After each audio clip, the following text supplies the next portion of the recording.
भनेछु भने सबैको खास कलामा भेटौँला गरेको छु यही आश कलामा भेटौँला दुःख गर्दै कमाएको सम्पत्ति नै आफन्त हो दुःख गर्दै कमाएको सम्पत्ति नै आफन्त हो छुटे पनि शरीर र सास कलामा भेटौँला छुटे पनि शरीर र सास कलामा भेटौँला। नमस्कार सबैजनालाई, म पवित्र रौतेल राष्ट्रिय कला संग्रहालय सिन्धुली कलाघरको उपाध्यक्ष र सँगसँगै राष्ट्रिय लोक तथा दोहोरी गीत प्रतिष्ठान जिल्ला गायक समिति सिन्धुलीको पनि उपाध्यक्ष र म यहाँलाई धेरै धेरै सम्मान व्यक्त गर्न चाहन्छु।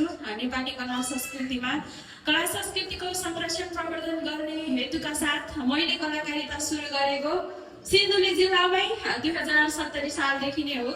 अहिले 12-13 वर्षै हुन लागिसक्यो जिल्लामै रहेर कलाकारिता निरन्तर यही क्षेत्रमा मेहनत गरेको र धेरै वर्षको मेहनत पछि बल्ल यतिको सफलता प्राप्त भएको छ। विशेष म हाम्रो कलाकार सिन्धुलीका अध्यक्षज्यूलाई धेरै धेरै धन्यवाद दिन चाहन्छु, किनभने उहाँले हरेक पाइलाहरूमा सही मार्ग निर्देशन सही बाटो देखाइरहनु भएको हुन्छ, तर त्यो बाटोलाई कति पछ्याउने, कस्तो तरिकालाई पछ्याउने, कहाँसम्म पुग्ने र गन्तव्यसम्मै पुगेर सफल हुने कि बिच बाटोबाट विचलित भएर लाखापाखा लाग्ने त्यो स्वयं व्यक्ति हामीमा भर पर्ने कुरा हो। र सम्पूर्ण जतिले कला संस्कृतिलाई माया गर्नुहुन्छ, कला संस्कृतिलाई माया गर्नुहुने विशेष व्यक्तित्वहरूलाई म मनैदेखि सम्मान व्यक्त गर्न चाहन्छु र यो क्षेत्रमा यतिको हुनुमा मेरो परिवारको पनि ठुलो हात रहेको छ। म उहाँलाई पनि सम्मान व्यक्त गर्न चाहन्छु र विशेष त मेरो एकदमै प्यारो परिवार सिन्धुली कलाघर परिवारलाई पनि धेरै धेरै सम्मान व्यक्त गर्न चाहन्छु।